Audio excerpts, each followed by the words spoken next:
Bueno, buenas tardes. Es la Ciudad de México, 5 horas de la tarde, 17 horas. Y hoy vamos a entrar, pues, yo creo que es el tema, ¿eh? De todos los temas, este es el tema. Y a México le importa mucho porque somos miembros de la OPEP Plus, así se le conoce, que son los miembros, eh, de hecho, más los observadores que también participan en la toma de decisiones y hacen una suma de 23 países y México forma parte de ello. México le ha ido relativamente bien con el alza del petróleo. Ya ven, hoy es la tercera divisa más fuerte del mundo, hoy amanecimos con ello. Se ha manejado muy bien, tenemos un espléndido secretario de Hacienda que no es locuaz, es muy efectivo. Otros se la pasan hablando día y noche y no cumplen para nada, nada más dan lata. Y Rogelio Ramírez de la O, pues es una gente seria, eficiente, ya tienen los resultados a la vista. Tercera divisa más fuerte del mundo. Hoy es el peso mexicano y se debe en gran parte precisamente a la cuestión del petróleo. En segundo término, sí tenemos vulnerabilidades. Una de ellas es importamos 80% del gas. Bueno, para no hacer mucho cuento, vean, esto además tiene implicaciones geopolíticas de largo alcance. De entrada les digo, así como en el póker, vamos a jugar a cartas abiertas. Hay tres links que son los que a mí me gustaron más. Uno es el de Global Times, de China, cómo marca la dependencia de Europa con el gas licuado, el LNG de Estados Unidos, ya se los habíamos adelantado. En segundo término está el artículo de nuestro amigo, el diplomático indio Badra Kumar, que por cierto es también amigo y él lo invitó a México, de nuestro también amigo, el pensador alemán Heinz Dieterich. Tuvimos la fortuna de concurrir los tres a un congreso que organizamos, un seminario que organizamos en el Congreso de Edomex, en Toluca, porque quisimos darle juego a los estados y que participasen en estos temas fundamentales de la geopolítica. Y el tercero, aunque naturalmente va con jeremiadas, es de un tal Pincas, él es israelí, y escribe en el Haaretz. Pues aunque no lo crean, me gustó su artículo, pero hay que saberlo descifrar. Bueno, empecemos ya de hecho, Giselita.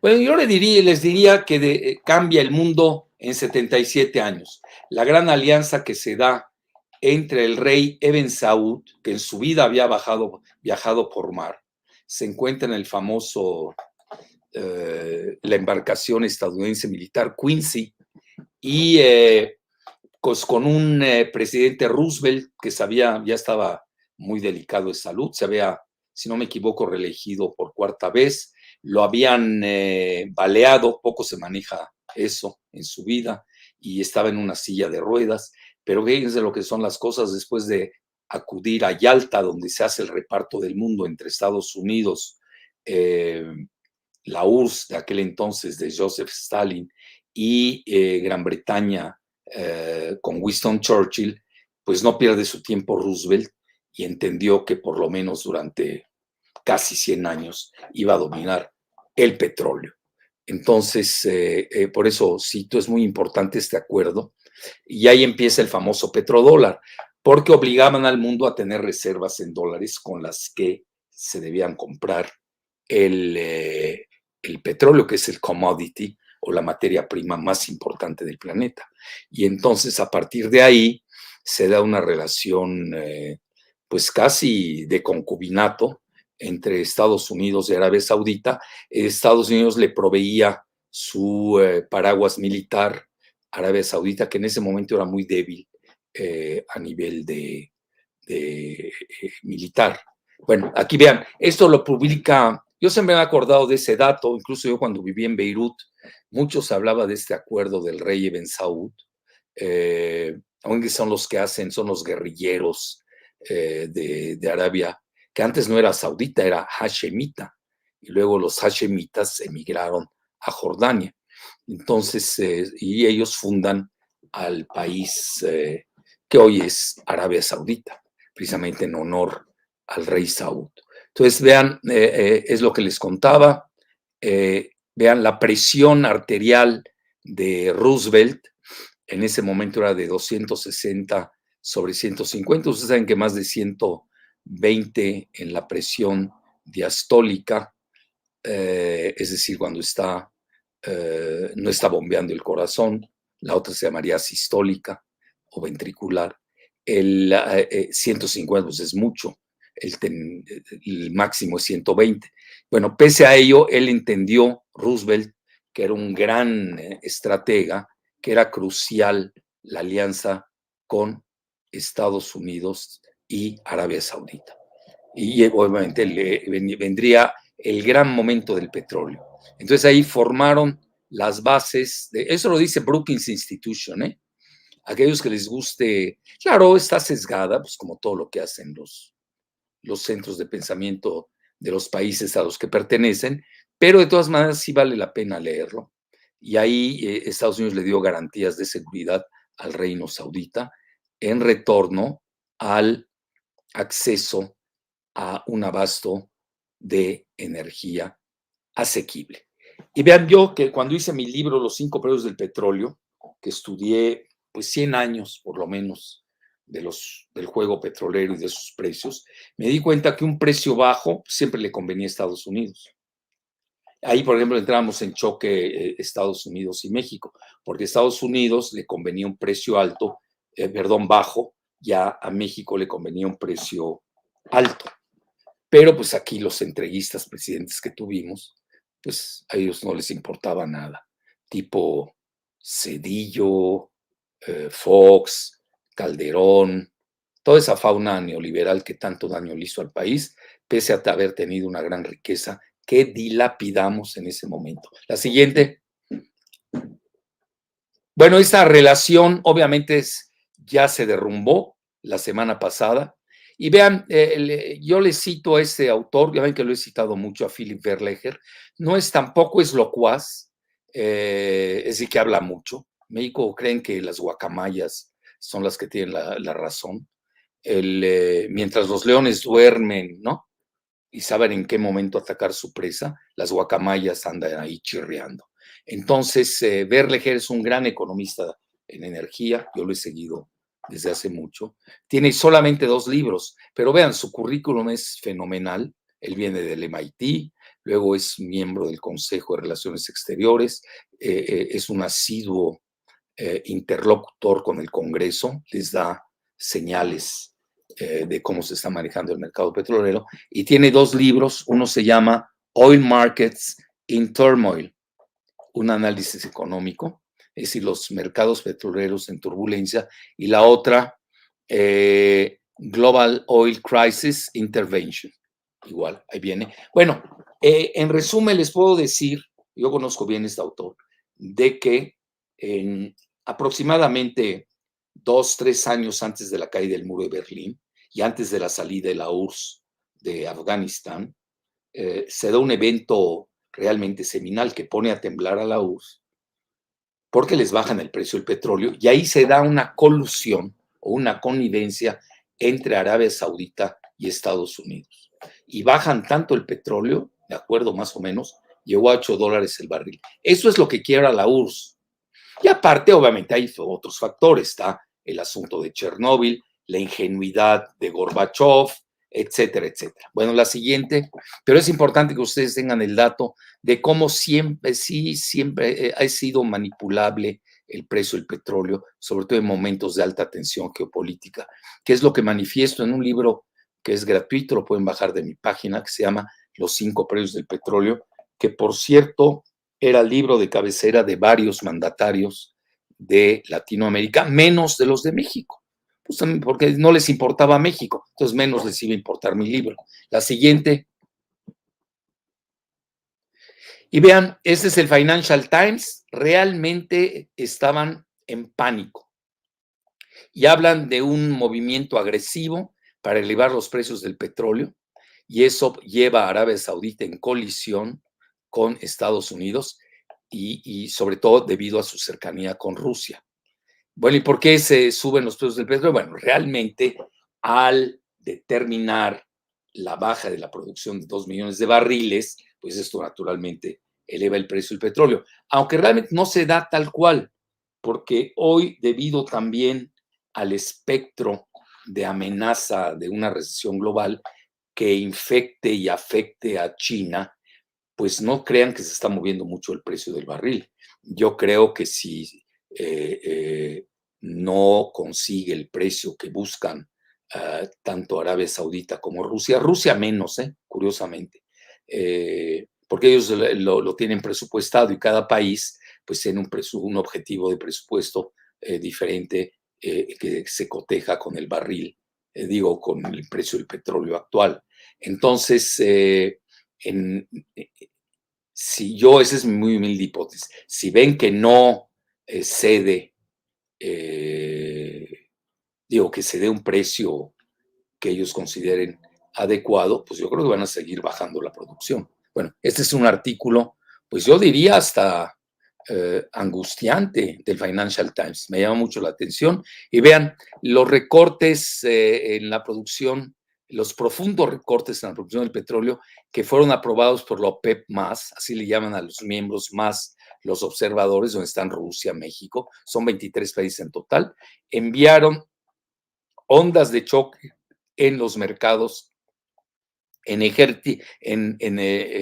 energía y pusieron al cártel petrolero en choque con Washington. Y esto señala un lazo o un vínculo fortalecido entre Arabia Saudita y Rusia. Esto es lo más importante porque esto tiene consideraciones geopolíticas. La siguiente, vean, muchos están siguiendo la batalla en Rusia, que si Rusia se replicó en un punto dado del norte, que si les tumbaron su puente en Crimea, que si se han replegado en Gerson. Realmente eso no es y eso es nunca lo dije que fuera el objetivo principal de Putin, pero sí hablé de una guerra híbrida. Es la primera guerra híbrida mundial, y ahí se podía detectar que más que la cuestión militar, Vladimir Putin estaba buscando ganar la guerra energética con su gas y con el gas ruso y con el petróleo de Arabia Saudita, que ya se venía cocinando. Por eso ese artículo del diplomático indio Badra Kumar es sencillamente fascinante. La siguiente, yo tuve, Giselita lo sabe, incluso estuvimos, Giselita acudió a esa reunión que tuvimos en Toluca, en el Congreso. Yo tuve el honor de llevar de su hotel bueno, yo lo placeaba, para decirlo así, en términos suaves, a Badra Kumar, al diplomático, y ahí charlamos largo y tendido. Giselita es testigo de esa charla. A ver si un día la cuentas. Entonces vean aquí lo que hablan de este acuerdo del recorte de 2 millones de barriles. Sigo con el Financial Times.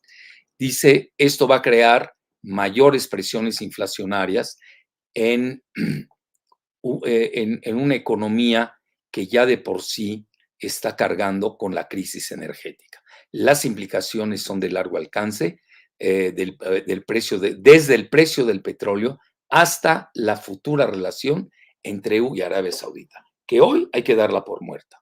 Bueno, sin romper, ¿no? Porque también está el cártel del complejo militar industrial, pues que ahí vende como quiere armas. Arabia Saudita es uno de los mayores compradores de armas del mundo. La siguiente, y no crean que va a ser fácil que el lobby del complejo militar industrial lo acepte. Y vean, aquí sí el editorial, el consejo editorial del Financial Times amenazó literalmente de que tuviera cuidado Arabia Saudita, ya que hoy nos encontramos en una batalla para el control del mercado petrolero a escala global. Y obviamente ahí entra México, porque somos un relativo productor. Rocío Nagle, la secretaria de Energía, lo ha manejado espléndidamente. Esta sí es una secretaria hecha y derecha, no esa cosa que defenestraron hace días, que ya lo habíamos aquí pronosticado, que ni sabía de economía. Bueno, la siguiente, por favor. Y vean, Le Figaro, yo quise darles aquí un recuento, a ver cómo lo está viendo el mundo, y Le Figaro abiertamente, que es un periódico golista, yo suelo leer Le Figaro, también leo Le Monde, y también leo, pues, la prensa donde escribe Mélenchon, lo sigo mucho, etcétera. Pues hay que equilibrar, ¿no? Entonces vean cómo dicen, una bofetada de Arabia Saudita a Biden, así de plano, ¿eh? No se andan con cuentos. La siguiente, es más, muchos están hablando que quizás esta jugada de Arabia Saudita sea a favor del Partido Republicano para que gane las elecciones, pues ya en menos de, pues, estamos hablando de 28 días casi, o menos 20, ¿no? No, de a ver, 20 más 8, 28 días. La siguiente. Mucho se maneja eso. La siguiente, por favor. Y vean, la gente de Bloomberg, que es muy cercano a Biden, dice, hierven de coraje el equipo de Biden debido al recorte de la OPEP, que ensombrece, fíjense, el escenario electoral. Pues sí, por las cuestiones que ya les dije. Y los congresistas aliados a Biden exigen represalias en contra de Arabia Saudita. Entonces dicen, por ahora, a ver qué dicen, que no vieron pues grandes consecuencias después de la reunión. Así le llaman a MBS al príncipe heredero, es Mohammed Ben Sultan, le ponen sus siglas MBS, que curiosamente se va mejor con Jared Kushner, el yerno de Trump, que con Biden, porque Biden lo insultó en la campaña electoral, dijo que era un paria y que Arabia Saudita pisoteaba todos los derechos humanos habidos y por haber, bueno, ahí se las cobran. La siguiente, no me quiero meter a políticas aldeanas ahorita. Y vean Andy Hill, que es, le llaman así porque es la colina, es decir, ahí supuestamente está el Congreso estadounidense en alusión a la colina romana y muy cercano al Partido Demócrata, y dice esto lleva a revaluar las relaciones entre Arabia Saudita y Estados Unidos. Entonces es una cosa fuerte, ¿eh? No crean que es algo menor. Por eso me fui 77 años atrás, con Roosevelt y el rey Ben Saud. La siguiente. ¿Y esto de quién es? Bueno, ya, y aquí se desprende a lo que a mi juicio fue un artículo fascinante de nuestro amigo que escribe el diplomático indio Badra Kumar, que escribe su columna Indian Punchline, que es obligada. Sobre todo los que quieran saber de Asia Central, de Turquía, de India, toda esa región, es obligado consultar a Badra Kumar. Entonces, dice ahora la administración Biden está rápidamente estableciendo una narrativa de que la decisión de la OPEP para recortar la producción por 2 millones es un alineamiento geopolítico de Arabia Saudita y Rusia, lo cual es cierto. Será muy la narrativa de Biden, pero es cierto. La siguiente. Y ya se venía a venir atrás, ¿eh? No crean, vean, ahí lo dice aquí el mismo Badra Kumar, que esto pues obviamente le ha pegado a los rusófobos del Beltway. Beltway, ustedes saben, es el cinturón, así se le llama, que acordona a Washington. Ahí está todo el Deep State, la CIA, todo su complejo, ¿no? De espionaje, etcétera. Entonces, pues obviamente es una humillación, es una derrota humillante para Biden en su diplomacia personal. Y fíjense lo que son las cosas, y esto hay que reconocerlo. Biden sabe mucho de política exterior, ¿eh? No, tampoco hay que subestimar aquí a los mandatarios. Fue vicepresidente, pero también fue congresista y tiene mucha experiencia en política exterior. Le critican que haya sido exageradamente pro-israelí. Bueno, ¿quién no lo es en Estados Unidos a nivel presidencial? Pero ya habla aquí Badra Kumar que la magnitud de lo que se está desplegando es simplemente sorprendente, es enorme. Biden se da cuenta muy tarde de que las conquistas territoriales en Ucrania no constituyen la verdadera historia. para que vean que esa es mi tesis, dicho sea con humildad y rigor, porque en México también pensamos, no nos acomplejemos mucho con nuestros amigos foráneos, aunque sean los mejores, pero sino que forma parte de la guerra económica y dentro de ella se encuentra la guerra energética que también había estado incubando en los pasados 8 meses debido a las sanciones occidentales contra Rusia. Da a entender que esto ya era esperado de parte de Putin, que también es un gran estratega, si no estamos jugando, ¿no? Además de judoka, etcétera. Ustedes en los judokas, ustedes le tiran un golpe y ellos saben cómo revertirlos. Y muchos hablan que ese fue el juego judoka de Putin, de que las catastróficas, así les llamaron, sanciones rusas, perdón, de Occidente contra Rusia, pues hoy se les están revirtiendo, sobre todo en el plano electoral. Vean, hay como 8 mandatarios en Occidente que están padeciendo estragos, el mismo Biden, y también a nivel económico, sobre todo por la inflación, mientras que Rusia está saliendo vencedora en la guerra energética y económica. Ahí lo tienen ustedes. La siguiente. Realmente es fascinante el artículo que escribió Badra Kumar. Normalmente es muy bueno, maneja un inglés primoroso. Ya saben, son grandes estudiosos los indios en materia lingüística inglesa. Y vean, la paradoja, aun si Zelensky ganase la guerra, Biden tendría que perder la guerra, porque si gana la guerra energética y lo que siga para ganar la guerra económica también. Es decir, aunque Zelensky gane en el terreno, que es muy dudoso, Biden tiene que ganar la guerra energética y la guerra económica. Entonces aquí dice que ya el presidente Putin había visualizado este outlook o este resultado desde 2016, cuando al margen de la cumbre de Hangzhou en China, del G20, él se dio formuló, vamos a decirlo así, la idea de una OPEC Plus entre él y el entonces príncipe heredero o vicepríncipe heredero, si todavía no llegaba, MBS. Ahí lo tienen, para que vean, esto se cocinó hace 6 años. Todos estaban preparando sus jugadas desde hace mucho. Es decir, por eso mi muy humilde opinión es de que Ucrania no desencadena nada. Ucrania acentúa lo que ya venía, a mi juicio, donde hay 2 puntos de inflexión.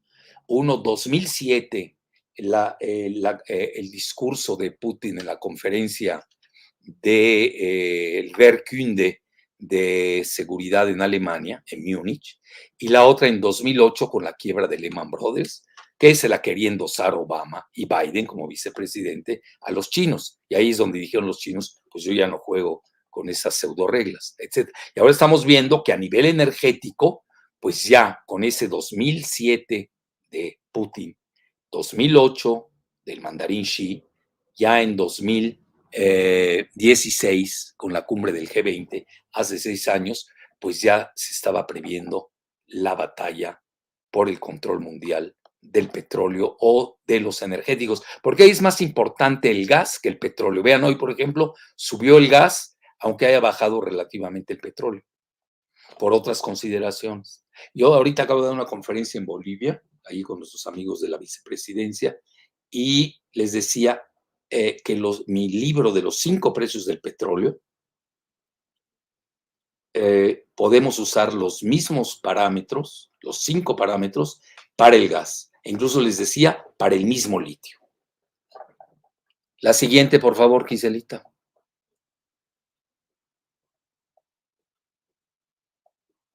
Bueno, ahí está, ese es el artículo que había sacado MK Badra Kumar, y ahí lo dice, vean, en ese momento, y fue muy visionario, hay que reconocerlo, lo escribió en ese momento, vean cuándo, 2016, hace 6 años. Dice, un entendimiento entre Rusia y la OPEP tiene el potencial para transformar completamente los alineamientos geopolíticos en el Medio Oriente. Hoy cualquiera lo dice, sobre todo si nos escuchan o leen todos los links que estamos poniendo. Pero hace 6 años poca gente lo veía, ¿eh? Y hay que reconocer que Badra Kumar lo vio y muy bien. Entonces, este giro solamente va a impactar el reciclaje de los petrodólares, que históricamente han sido el pilar, los famosos petrodólares de Ben Saud y Roosevelt, el pilar robusto del sistema financiero occidental. Eso es lo que está en juego, porque si se cae el control de Estados Unidos del petrodólar y del mercado petrolero, se les viene abajo su sistema financiero. Es decir, no es Ucrania, aquellos que no pierdan su tiempo en las batallitas de Ucrania.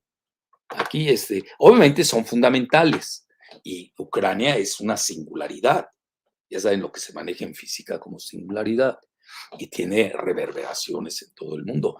Pero ya ahora se han desatado todas las guerras en una que hoy epitomiza la guerra en Ucrania.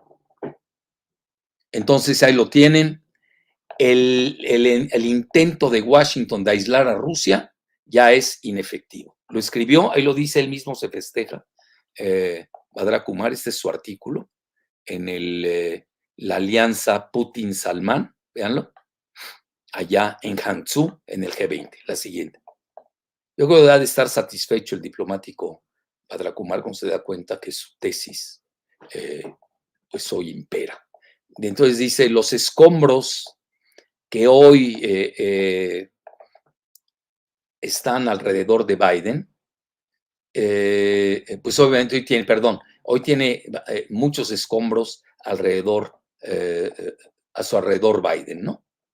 En un amontonamiento caótico.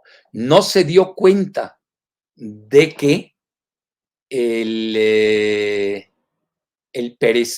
forma perezosa, de que la ofensiva rusa en Ucrania iba de esa forma debido a que Putin estaba concentrado en la guerra económica y la guerra energética.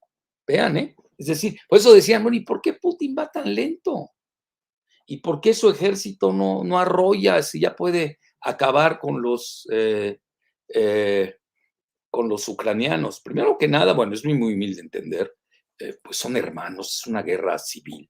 Yo creo que y ahí hay una guerra demográfica. Acuérdense que Rusia necesita población, lo que menos necesita es territorio.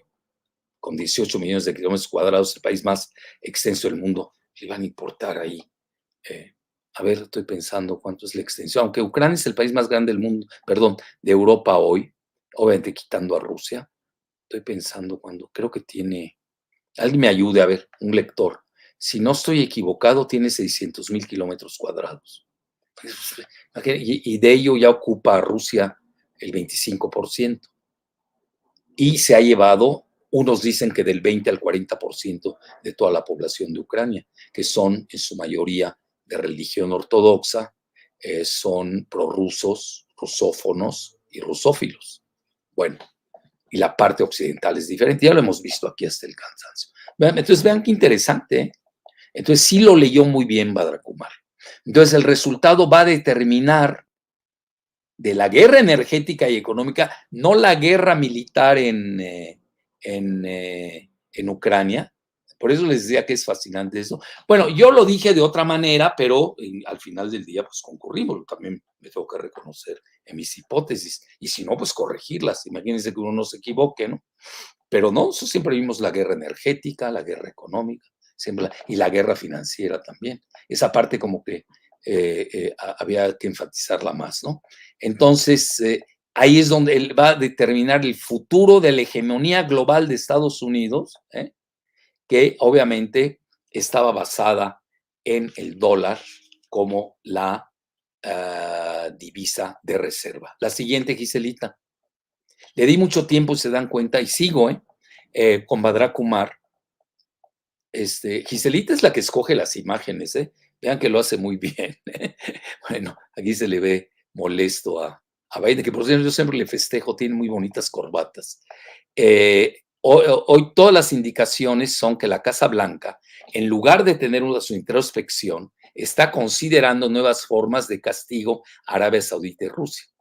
Dice, mientras que castigar a Rusia es muy difícil, ya que Estados Unidos agotó todas sus opciones. Biden probablemente piensa que Estados Unidos tiene atrapada a Arabia Saudita por sus venas yugulares, ya que es su abastecedor de armas y es el custodio de las reservas masivas de Arabia Saudita. Eso es importante, ¿eh? Y de sus inversiones, ya que es el mentor de las élites sauditas. Estamos viendo que MBS, el príncipe heredero, pues no le importó, ¿eh? La siguiente. Y ahí da una hipótesis interesante, porque él conoce también la política interna de Arabia Saudita. Ah, ahí está bien, ya ven. Gracias, Harvey Figueroa. Ucrania tiene 603.700 kilómetros cuadrados. Ahí pusiste son kilómetros cuadrados. A ver, y bueno, que me disculpen los 3.700, ¿no? Pero no estaba tan mal con los 600.000. La siguiente, por favor. Entonces dice, obviamente es un golpe en el ojo, bueno, un moretón, ¿no? En la política externa para Biden, quien hoy confronta el ridículo por su viaje a Arabia Saudita en julio, que fue ahí pues criticado tanto por demócratas como por republicanos. Las élites políticas de Estados Unidos sienten que la decisión de la OPEP es un movimiento saudita diseñado, escuchen bien, para debilitar a Biden y a los demócratas en vísperas de las elecciones de noviembre a 28 días. La siguiente, por favor, que siempre fue mi tesis, ustedes ya la conocen, ¿no? Y aquí seguimos con Badra Kumar, Gisela. Ah, bueno, ahí está. Entonces aquí él comenta de que esto puede tener un impacto más allá de las relaciones de Estados Unidos y Arabia Saudita, que pueden cambiar el panorama de seguridad en Asia Occidental, así le llaman en todo lo que es esa parte del Medio Oriente, le llaman West Asia, Asia Occidental, más que cualquier cosa desde la Revolución iraní de 1979. Fascinante, les digo, hace un recuento muy bueno, Badra Kumar. Y dice, ya de por sí la cooperación, la Organización de Cooperación de Shanghái, bueno, ya saben quiénes son, ya se está acercando hacia Asia Occidental con Irán. Entonces ahí tienen, con Irán, escuchen bien, con Arabia Saudita, los Emiratos Árabes Unidos. Bueno, este israelí que yo cito, el Pincas, estaba asustado de cómo los Emiratos Árabes Unidos hayan seguido a Arabia Saudita. Qatar, donde se van a celebrar el Mundial ahora, Bahrein, Kuwait y Egipto, que les han dado un estatuto de asociados en diálogo, y también Turquía, que intenta su membresía plena, ya ven, ahora se dio en esta cumbre de Samarcanda, en términos de desdolarización.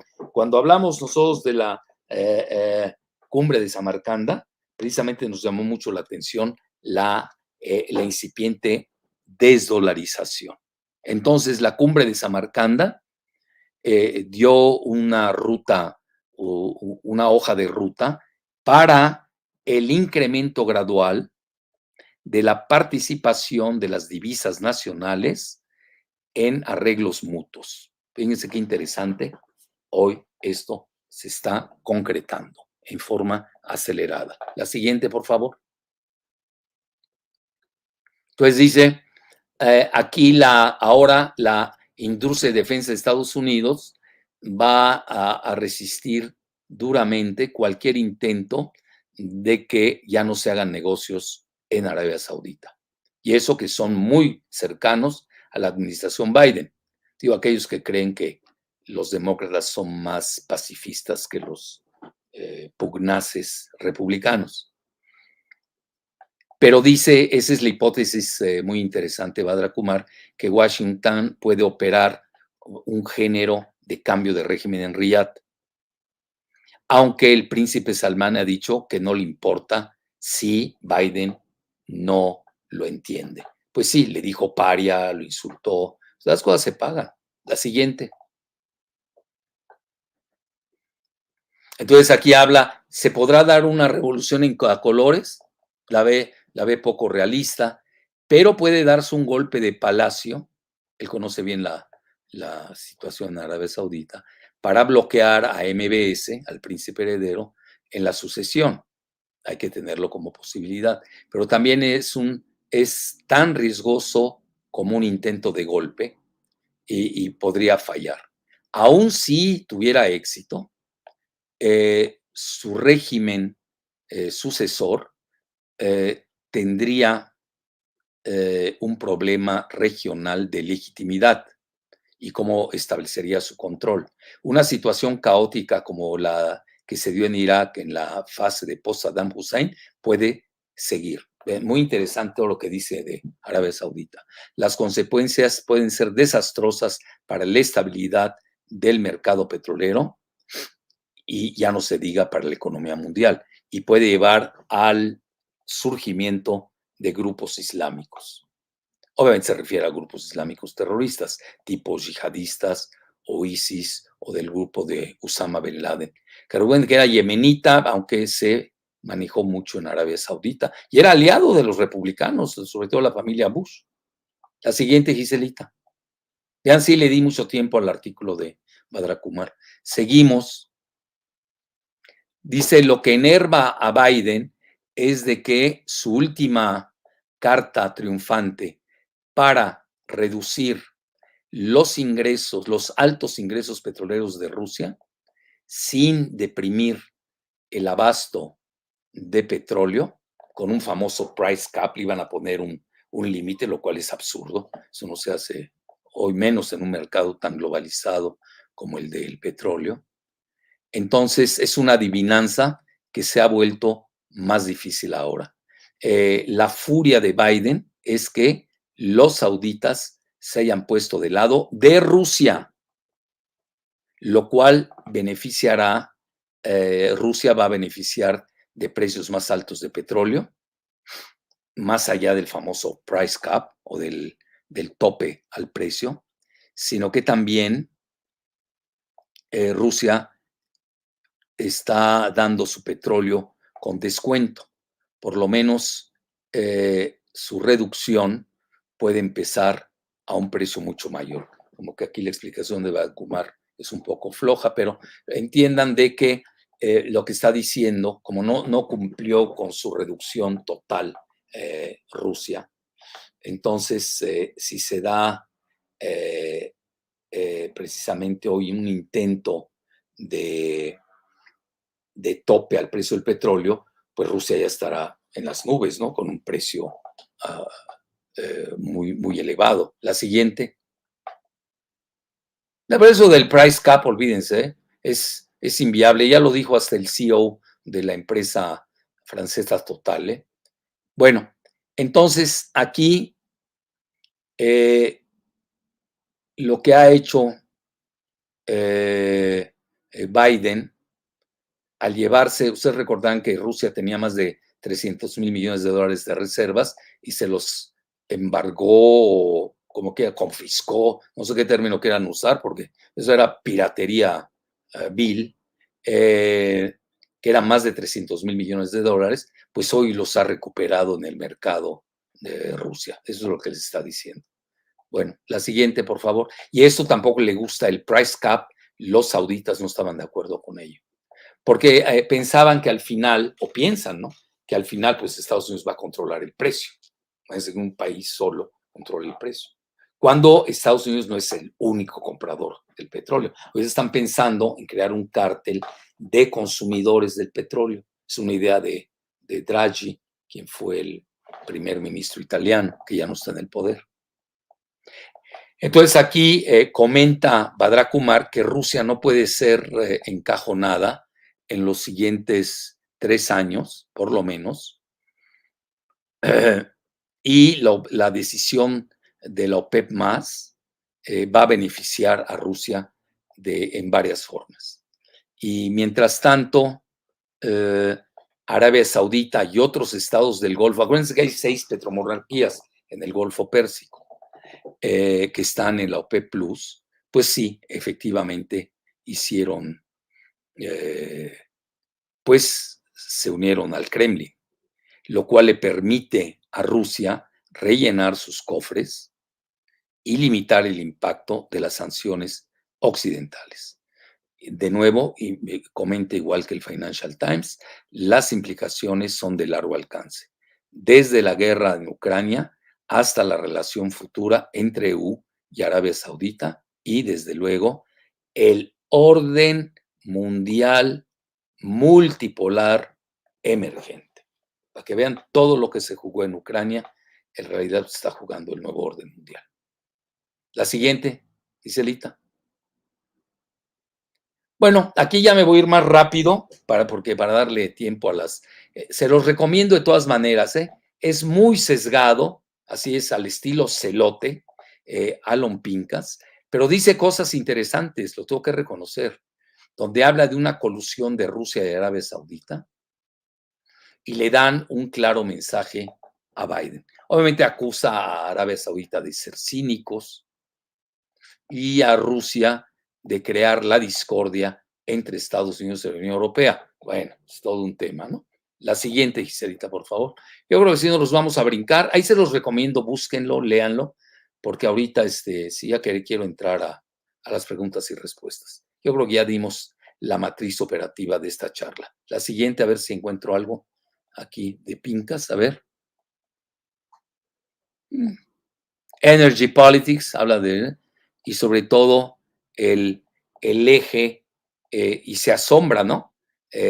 Con la decisión de Arabia Saudita, Rusia y los Emiratos Árabes Unidos, con los que supuestamente Israel hoy tiene magníficas relaciones, sobre todo en Dubái.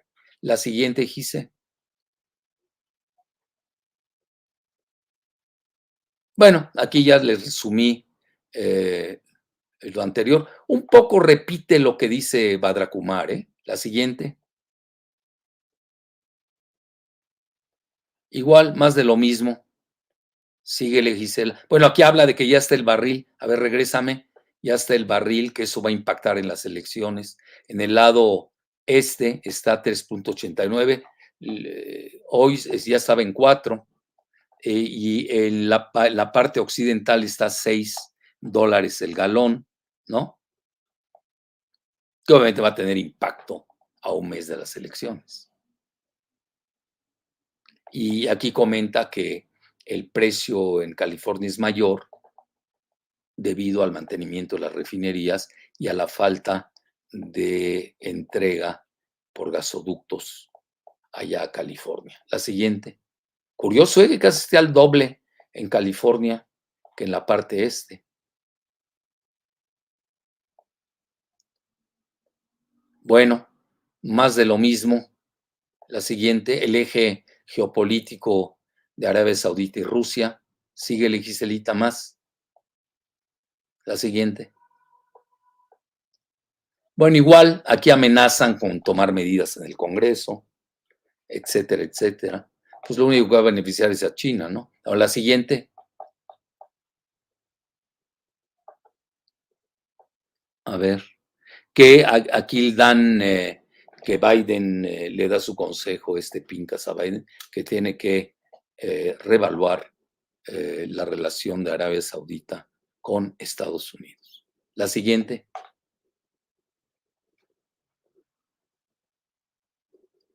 Entonces ahí tienen un nuevo mapa geopolítico y dice de socios raros. Bueno, yo veo que Pincas no entendió la guerra de Ucrania. Pues no estoy en nada de raros, a mí se me hacen más que lógicos, ¿no? Que serían Irán, Arabia Saudita, Rusia, China. Ahora, si uno tiene pensamiento maniqueo, lineal, pues sí, no se van a dar cuenta. Yo veo un gran acercamiento, lo cual hay que festejar entre Irán y Arabia Saudita. A ver, aquí, ¿qué más? Bueno, más de la siguiente, Giselita. Ahí están los precios. De nuevo hablan del realineamiento geopolítico que requiere una revisión de la política estadounidense. La siguiente. Pues ya acabamos con Pincas, ¿no? Y vean China cómo lo toma aquí con una caricatura. Ese es Global Times. Dice el choque de intereses en la crisis energética de la Unión Europea, pues lo único que hace es adelanta el declive de la hegemonía de Estados Unidos. Es así como lo lee el portavoz oficioso del Partido Comunista Chino, que ese fin de semana tiene una importante reunión, su cumbre anual, en donde pues va a salir muy fortalecido el mandarín Xi Jinping. La siguiente, Giselita. Y aquí vean, esto es importante, cómo quieren crear un, un bloque de consumidores. Ese es un plan de Olaf Scholz. Esto lo maneja Global Times. Hablan de la reciente cumbre que se dio de 44 países en Praga, que le están llamando, a ver cómo le llaman, CPE, es Community Political, no sé qué era la E, European Political Community, ahí está. En español lo estoy traduciendo, es la comunidad política europea. 44 países incluso invitaron a Israel, muy raro que ahí esté Israel, Azerbaiyán, que es del Cáucaso, Armenia y a Georgia. Y ya como que dan a entender que el Cáucaso también es de ellos. No creo que le haya gustado mucho a Rusia esta cumbre. La siguiente, Giselita. Pero vean todo lo que ha pasado en tan pocos días. Bueno, ahí están ustedes. Aquí realmente critica Global Times duramente a Estados Unidos, donde dice, bueno, cómo es que le vende a Europa mucho más caro su gas, sobre todo es el gas licuado proveniente del contaminante fracking, eso también llama la atención. Y ya pues a ver si son capaces de buscar su famosa autonomía estratégica. La siguiente.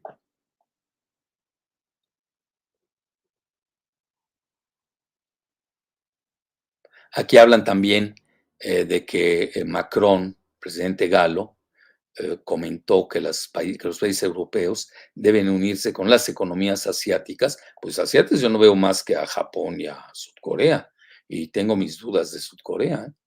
Y obviamente pues Taiwán, que le piden a Estados Unidos y a Noruega que muestren mayor amistad vendiéndoles petróleo a menor precio. Yo a veces me pregunto si mis amigos y admirados europeos, yo soy eurófilo, francófilo, todos esos defectos tengo. Pues ¿cómo? Están ganando fortunas en Estados Unidos al venderles el gas tan caro, ¿no? Al doble. Otros dicen que hasta 10 veces más, sobre todo si se cotiza en la bolsa de valores del gas. Eso ya lo hemos visto, ¿no? Y aquí, por ejemplo, el ministro de Economía de Alemania acusó a Estados Unidos y a otros abastecedores del gas de tener los precios astronómicos. Pues sí, no se van a tentar el corazón. Creo que no conocen a Occidente, a ese Occidente de esta parte del Atlántico. La siguiente. Sí veo mucha candidez, ¿eh? Y vean esto, el New York Times incluso habla que ya hay fisuras adentro de la Unión Europea debido de la crisis energética, sobre todo por el manejo sui generis de Alemania que está perjudicando a los demás países. La siguiente, ya casi vamos a acabar. Y vean, lo digo con humildad y rigor, lo escribí ayer en Bajo la Lupa. Vean, cito, además del rubro militar en Ucrania, donde el ejército ruso se ha replegado y que la propaganda negra de Occidente califica de colapso de Putin, a quien dan por liquidado, a la supuestamente derrotada Rusia no le ha ido tan mal en su guerra energética, que ha puesto en la lona a una Europa que parece buscar más el suicidio que su supervivencia. La siguiente. Ayer hubo manifestaciones en Berlín, están pidiendo, quieren gas ruso, así con esas pancartas, queremos gas ruso. Pues sí, gas ruso barato, el de largo plazo. Y vean, esto es de Oil Price, es un portal especializado, y hablan aquí que hay planes radicales para contrarrestar el alza de los precios del petróleo. Eso los están evaluando en el Congreso de Estados Unidos. La siguiente. Yo creo que ya acabamos, ¿no, Gise? Bueno, ahí está mi libro, se los recomiendo, Los famosos 5 precios del petróleo. Bueno, pues ahí acabamos. Muchas gracias. Empecemos con las preguntas y respuestas, por favor. Ok. ¿Tú quieres hacer algún comentario? Bueno, un breve comentario me gustaría hacer. Primero, sobre tu libro de los 5 precios del petróleo, ya lo hemos comentado, está en tu página alfredojalife.com para que lo puedan descargar. Y justo hablar de tu libro me recuerda los comentarios que haces en clases sobre ver al petróleo no como una materia o un bien de compraventa, porque no se están vendiendo bicicletas, sino que el petróleo sigue siendo uno de los commodities más importantes del mundo. Es el motor de la economía internacional y por ende es una carta geopolítica interesante. Entonces tenemos que verlo desde esta perspectiva o aproximación de una geopolítica energética y que tanto el petróleo como el gas son de los principales, sí, de las principales puntos o intereses geopolíticos que existe en el planeta. Se han ido a guerras por este recurso, ha habido tratados, ha habido reacomodos inclusive por este recurso. Ese sería como el primer punto. Y el segundo punto es sobre la política energética de Europa. Europa en sí, como comunidad, como Unión Europea, no tienen definida muy bien una política energética tal cual, porque cada país importante genera su propia energía. Por ejemplo, Francia depende mucho de la energía nuclear, una cosa que Alemania estaba muy crítica e inclusive años atrás, justo hace un año o 2 años, estaban demoliendo plantas nucleares de energía porque no estaban a favor de este tipo de energía. Mientras que en España ellos tienen puntos nodales en donde les llega el gas y el petróleo de África, principalmente de la parte del norte de África.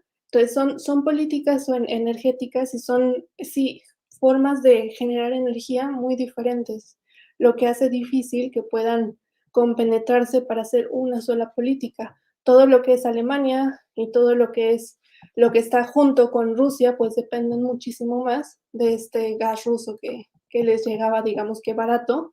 Y bueno, la última cosa que yo podría agregar es que Estados Unidos, podemos sacar como una primera conclusión tal vez, que Estados Unidos ha generado un problema en Ucrania y debajo de ese problema literalmente están los gasoductos para venderles a europeos el sobreprecio, el remedio a un sobreprecio. Esa sería como la conclusión. Y ya hay muchas voces en Europa que se quejan de este oportunismo de Estados Unidos de llegar con el gas que necesita Europa para el invierno a un sobreprecio. Muy bien, Giselita, te felicito. Bueno, sigamos. Lo bueno es que has estado en mis clases, las has escuchado. Ya ves que ¿de cuándo es mi libro El precio del petróleo? Ya se me olvidó los 5 precios. Justo aquí lo tenemos. A ver. Mm, Oigan, lo pueden descargar gratuito, ¿eh? No estoy 2006. para. Yo los 3 años ya lo subo en forma gratuita. Oye, me dijeron en Bolivia que veo que me siguen más que yo mismo a mí mismo, que yo a mí mismo, que tengo ya 23 libros. Sí. Y este año vamos a tener 2, el fin de Ujú. mes ya vamos a tener el de Ucrania, que Sí. precisamente el título de mi libro de Ucrania es eso, la primera guerra híbrida global, la fractura de la biosfera. Ese es Ujú. su subtítulo.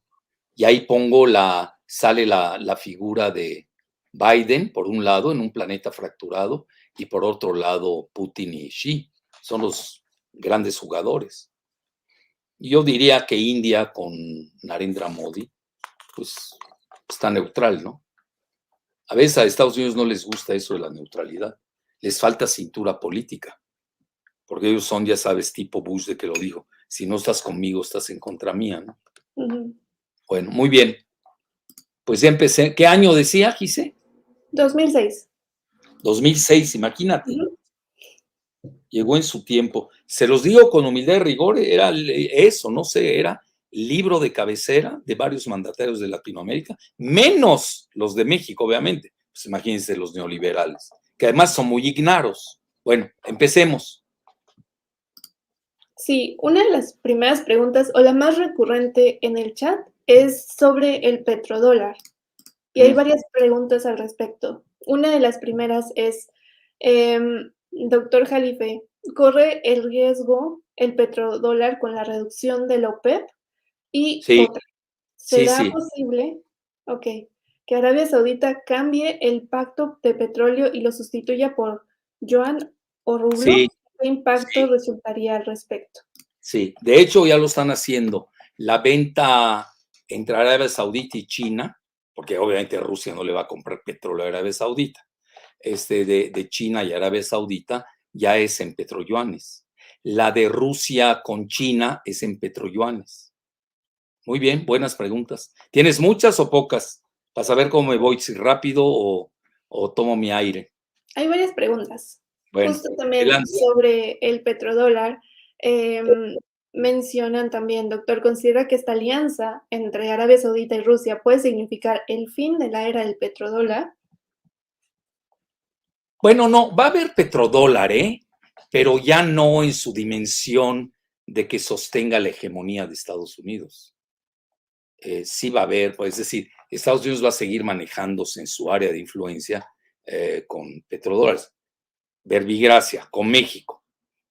México, el 80% del petróleo, si no me equivoco, lo exportamos a Estados Unidos y se paga en dólares. No vamos a hacer la locura de cambiarlos a yuanes o a rupias. Bueno, si fuera, ya saben, la que se fue a sacar una patadas esta de economía, es un ignorante, lo peor, cree que hablar mucho, eso le hace tener la razón, ¿no?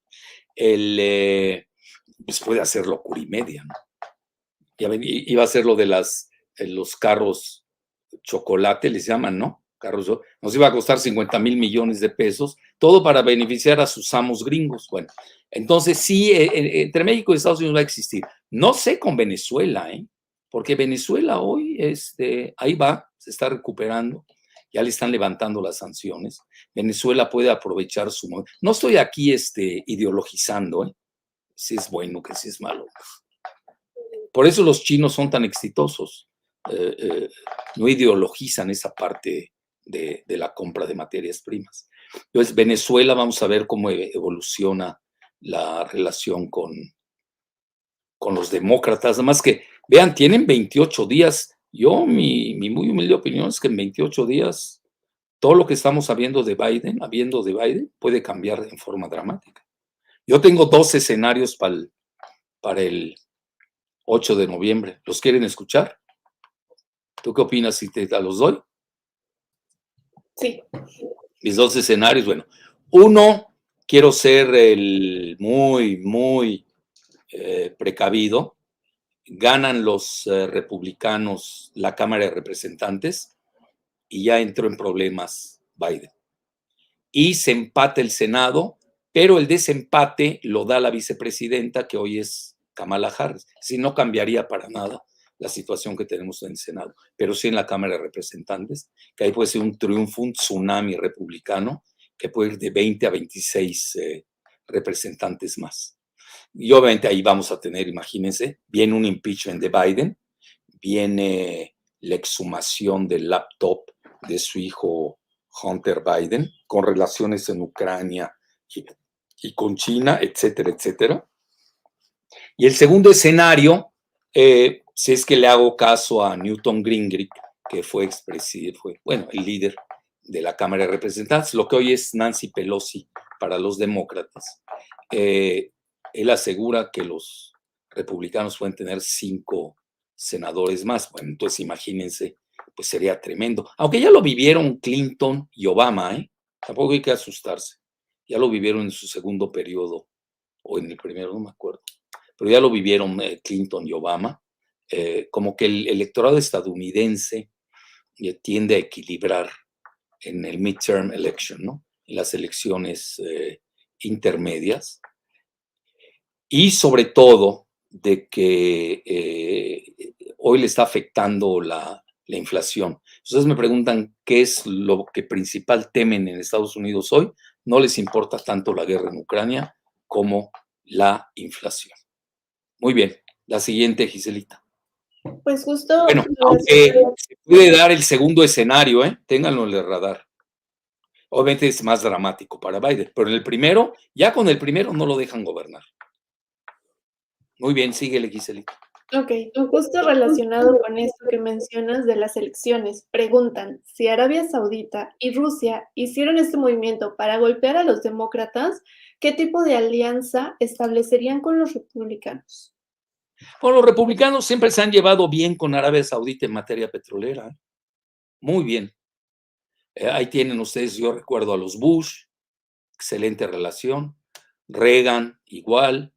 ¿Quién más? El mismo Trump, su yerno Jared Kushner, excelente relación con Mohammed Ben Sultán. Él es el que arma los acuerdos Abraham con Israel y algunos países árabes. Sí,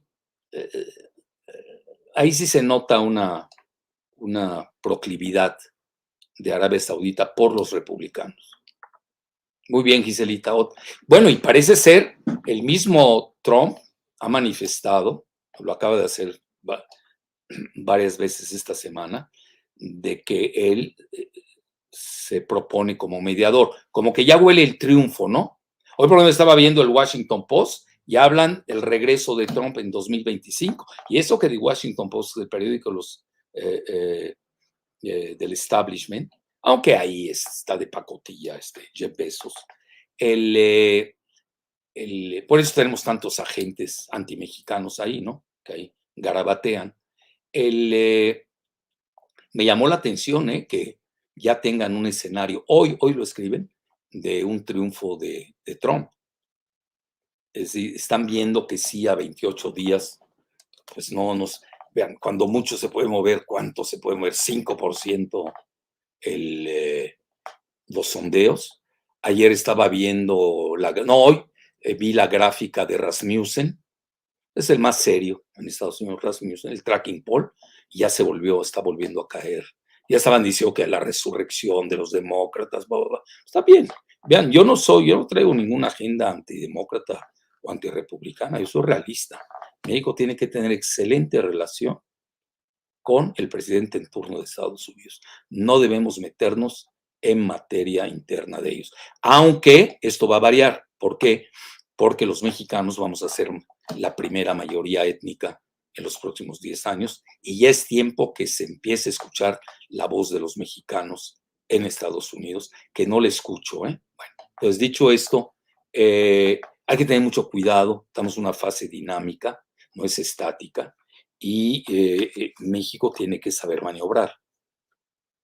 Somos vulnerables, ya se los he dicho hasta el cansancio, los 6 primeros ingresos del país, 5 dependen de Estados Unidos, tenemos más de 40 millones de mexicanos en Estados Unidos. Yo como le digo eso a mis amigos mandatarios de Latinoamérica, se van de espaldas. Es decir, 40 millones, estás hablando casi Colombia es el primer país, el segundo país más poblado de Sudamérica después de Brasil. Tiene 50, si no me equivoco. Que alguien lo vea y nos diga, ¿no? Ven que aquí nos ayudan mucho estas interacciones, pero ya tiene más población Colombia que la misma Argentina. Entonces, nada más nosotros, los mexicanos que tenemos en Estados Unidos, son mucho más que el segundo o el tercer país más poblado de Sudamérica. Pues no es poca cosa. Muy bien, Giselita. La siguiente. Siguiente pregunta. Ante esta guerra energética, ¿qué papel juega China y cuál es el escenario que más le convendría? Bueno, a China lo primero que le conviene es un precio bajo de sus importaciones. Eso hay que empezar. Hay que ir back to basics, ¿no? Como dicen. Tener muy buenas relaciones plurales con todos. Ya ven, ellos se llevan con Arabia Saudita, con Irán, no tienen problemas. Tienen muy buenas relaciones con toda Sudamérica. Son pragmáticos y no quieren que no le compro a X país porque no es comunista chino. Ay, imagínate, pues, así no a nadie le van a comprar petróleo. Ellos van a sus compras, lo hacen bien. China se maneja con el pluralismo. Bueno, esa es mi lectura, incluso es mi hermenéutica. Es el pluralismo energético. China necesita nutrir a 1.400 millones de chinos necesitan esa energía para esa población que es la mayor del mundo. Y naturalmente ellos también producen mucho petróleo, tienen mucho carbón, están regresando al carbón otra vez. Pero también importan gas de Rusia, hay una gran complementariedad, y también importan petróleo del Golfo Pérsico y sobre todo de Arabia Saudita. Pero también es el primer país que tiene energía alternativa. Entonces, ¿qué le vas a contar a los chinos? Venga alguien de energía verde, ¿qué les vas a contar? Ellos son los primeros en ese ámbito. Aunque también los critican, que son los mayores contaminadores, igual que Estados Unidos, son los dos principales contaminadores del mundo. Entonces, vean, aquí no se trata de lanzar piedras. Tenemos la solución energética, por eso a mí me duele mucho esta fractura de la biosfera, porque ¿cómo puedes fracturar la cuestión energética? Cuando Prometeo le robó el secreto del fuego a los dioses del Olimpo, no pensó para una raza en especial. Bueno, alguien me va a decir, sí, pensó para los helenos y era la cosmogonía helénica, sin duda, pero yo quiero ir más lejos.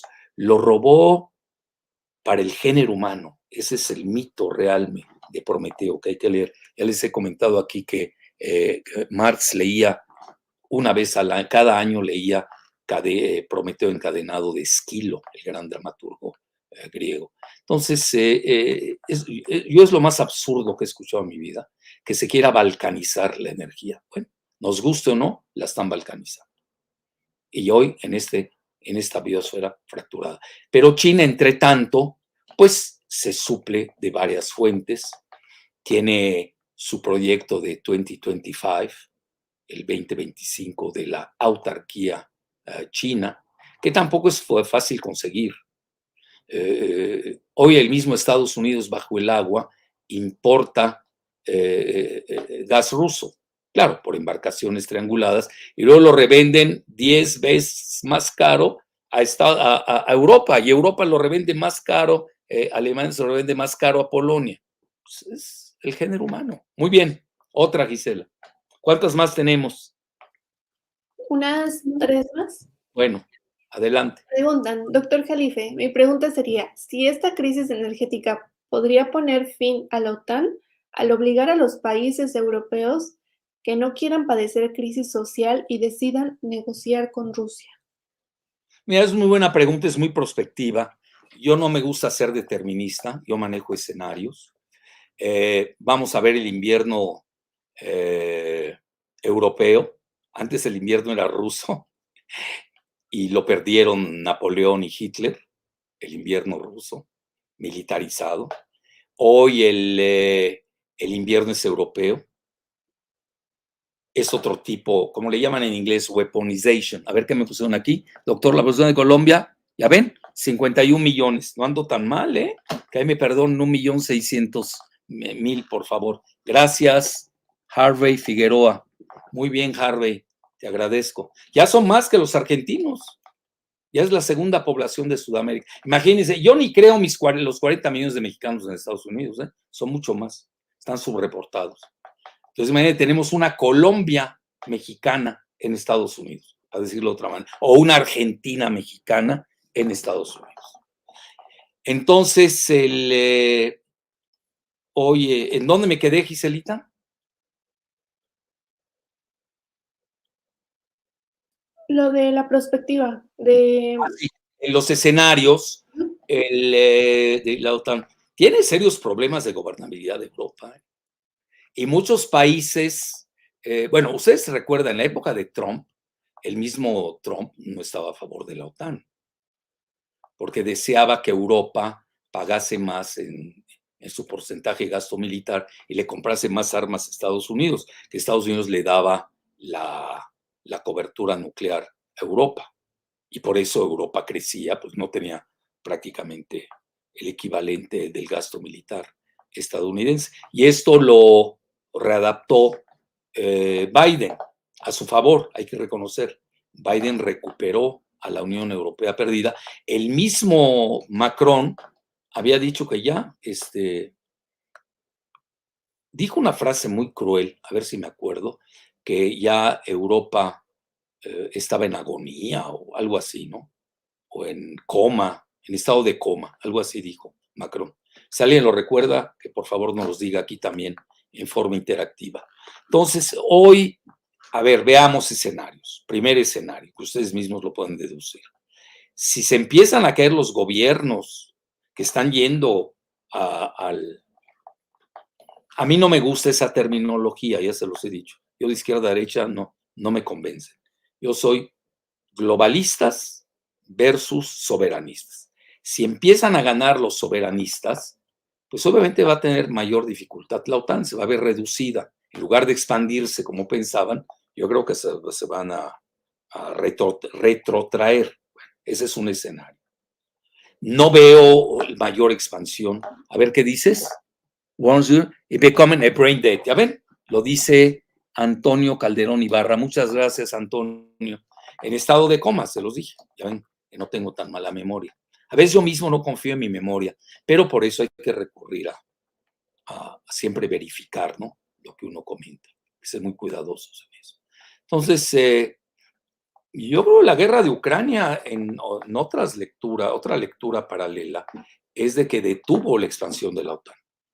Y estamos viendo, porque ya está jugando a ese plazo, lo dije la vez anterior, Rusia, están jugando al invierno europeo, que muchos llaman la weaponization, como que la militarización de la energía, pero con otras armas. Y esto proviene de las sanciones catastróficas. Ahí fue un efecto boomerang. Entonces, en ese tenor, pues está sacando partido Putin. Vean, no cometan el error de ver nada más el campo de batalla. El campo de batalla no es el militar. Véanlo como una guerra híbrida. Y se van a dar cuenta que hay guerra religiosa, guerra demográfica, guerra energética, guerra del gas, guerra económica, la guerra del dólar, de las divisas. Son muchas guerras en una, las que se subsumen en Ucrania. Entonces, de ahí dependerá el futuro de la OTAN. Alguien va a decir, no es cierto, Jalife, fíjate que Finlandia y Suecia pues son pequeños países. Finlandia y Suecia, cada una tiene 6 millones, si no me equivoco, de habitantes, y los conozco muy bien conozco todos los países escandinavos, hasta Islandia, para qué les digo más. Entonces, y obviamente tienen, sobre todo Finlandia, que tiene frontera con Rusia. Esa jugada fue de alto riesgo.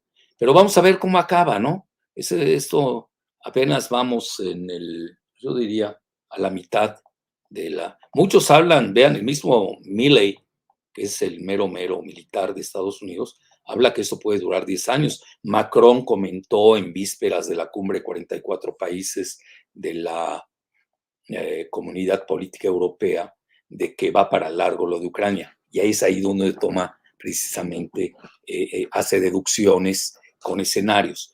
¿Por qué le está conviniendo a Rusia una guerra que pase el tiempo del invierno en Europa? Así que rebase ese periodo. Porque ahí naturalmente va a seguir obteniendo ingresos petroleros y gaseros con toda esta crisis que le está pegando a la misma Europa. Vean, ya de entrada, sin ser genios, pueden darse cuenta que la gran perdedora es la Unión Europea. Pues yo a veces digo, bueno, oye, ¿se quieren suicidar? Pero tampoco tienen margen, vean, también lo estábamos hablando el otro día a niveles muy altos, de que no tiene margen de maniobra, por ejemplo, Alemania. Todavía Francia medio tiene mayor margen. ¿Por qué? Porque es donde están el mayor número de soldados estadounidenses. Ahí tiene sus bases militares. No crean que es sencillo para Alemania salirse de ese control. A veces nos olvidamos que Alemania es un país militarmente ocupado. Los han dejado jugar a la geoeconomía y todo. Ahora, parece ser se quieren acercar a China, pues sería interesante a ver si los dejan. Entonces vamos a ver mucha crisis del modelo democrático. Vean Gran Bretaña, vean cómo está con Liz Truss. A la semana ya se estaba cayendo. Además cometió graves errores. En esta época bajó las tasas de interés cuando las tasas de interés van para arriba, ¿no? Entonces, y esto creó una grave crisis en los bonos de Gran Bretaña. No me quiero meter mucho en esa profundidad, pero y ya ven ahorita el resultado de las elecciones en Italia. Regresó el fascismo. Y en España, Podemos ya prácticamente está liquidada, fuera de Monedero. Pablo Iglesias, por desgracia, lo atraparon en muchos escándalos de corrupción y hoy el que lleva la batuta es Monedero. Yo me reuní con él en una reunión que hubo en Honduras, sí, en la toma de posesión de Xiomara. Él es muy generoso conmigo, me invita a muchos programas. Yo realmente ya me administro mucho de las invitaciones que me hacen. Rechazo el 99%, así de fácil. Pues no tengo tiempo, yo me tengo que dedicar. ¿Quién va a leer, estudiar, meditar, pensar? También eso requiere tiempo. Yo estar hablando diario, o sea, que te lleva a nada. Bueno, entonces, en resumen, sí hay que ver bien esa. Son muy buenas preguntas las que me están haciendo y yo creo que esto va a ser muy dinámico. Hay países donde ya la OTAN no va a tener razón de ser, otros donde sí, pero así que veamos que yo creo que ya llegó a su momento cumbre con la incrustación de Finlandia y Suecia.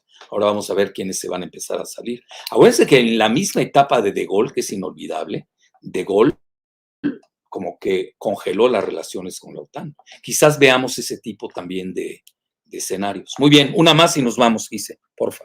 ¿Tú quieres agregar algo a todo lo que he comentado? Bueno, un comentario solamente sobre la tendencia que mencionabas hacia el mundo multipolar y cómo con este petrodólar que va un poco debilitado o cuestionado por este modelo, se abren nuevos mercados para Rusia, ¿no? También con las sanciones que se dan desde Occidente, Rusia abrió mercados principalmente en Asia, lo que también refleja esta guerra híbrida y evidencia mucho el mundo multipolar. Y justo de la mano de este mundo multipolar también vienen este tipo de divisas, ¿no? Hacer un, Claro. un una canasta de divisas, pero ahora sí multipolares, que también va mucho de la mano. Eso se me haría algo muy interesante Sí. después Oye, y analizar. otra cosa, tenemos que tener pendiente la elección de Brasil, que es la Ujú, máxima potencia de Latinoamérica, que es miembro de los BRICS. Ahí, a ese nivel geoestratégico, ni Bolsonaro ni Lula van a cambiar algo. Ahí no hay que equivocarse. Puede ser que cambie a lo interno, es decir, Bolsonaro es más neoliberal, más militarista, neoliberal, curioso, una mezcla rara ahí. Y Lula tiende más últimamente a la socialdemocracia. Ya lo vimos en el video de la semana pasada, cómo se alió pues alguien del Opus Dei, imagínate con Altman, ¿no? ujú. Que es de centro derecha o centro izquierda. Yo no entiendo esos terminajos, ¿eh? Aquí entre nos, a mí me rebasan. Entonces, pues, ya hay izquierda travesti, imagínate. Ya ver, ahorita no quiero abrir llagas. Entonces, a lo que quiero llegar, a ese nivel no varía. Y eso que el 39, estaba viendo yo el sondeo de hoy de Datafola, que se equivocó 10% con Bolsonaro. Hoy le está dando 4 puntos o 5 de más a Lula. Es decir, va a estar muy apretada la elección en el 30 de octubre. Yo lo digo, nunca lo he ocultado. A mí me cae mega bien Lula, se me hace un personaje fuera de serie. Pero no, el Lula hoy, 20 años después, está en otra coyuntura internacional. Le entiende muy bien. Celso Amorín, su ministro de Relaciones Exteriores, es de primera. Ojalá bueno, no, iba a decir algo, no, ahí me paro. Me paro en el ojalá, ya se imaginarán qué iba a decir. Entonces, sí, no como el locuaz del Goodman, se no sabe nada de nada, pues era gato de, ya saben de quién. Bueno, no quiero abordar eso. A lo que quiero llegar es de que ahí independientemente de lo que hay, es decir, no puedes cambiar la geografía de un país, vas a cambiar a Brasil, porque gana Bolsonaro, porque gana Lula, además son miembros del BRICS, eso no va a cambiar, no se equivoquen. Esos ya son pleitos aldeanos abajo, que uno se dice de izquierda y el otro de derecha, etcétera. Bueno, muy bien. ¿Ya la última o ya fue la última? No, la última. A ver. Bueno, ya que estamos en octubre, mencionan, ¿se avecina algún October Surprise? Y justo mencionan sobre esto. Puede darse, muy buena pregunta. Estamos al 10 de octubre. Yo no elimino hasta que acabe el 30 de octubre un October Surprise. Creo que se adelantaron un poco los demócratas, le propinaron su Mar-a-Lago Gate por el FBI, que no salió bien, victimizaron a Trump. Hoy ustedes escuchan a Trump, lo veo muy fuerte, depende de que le caiga bien o mal a uno. Yo no estoy hablando de fobias o filias, ni de cuestiones sentimentales, estamos hablando de geopolítica, la realidad, tal cual. Entonces, pero sí, puede ser, no sé cuál sea. Lo de Arabia Saudita y Rusia fue el October Surprise, pero de Putin y de Mohammed Ben Sultán y de, obviamente, que va a afectar al Partido Demócrata con la cuestión de la inflación, ¿no? Bueno, muy bien, pues muchas gracias y hasta la próxima.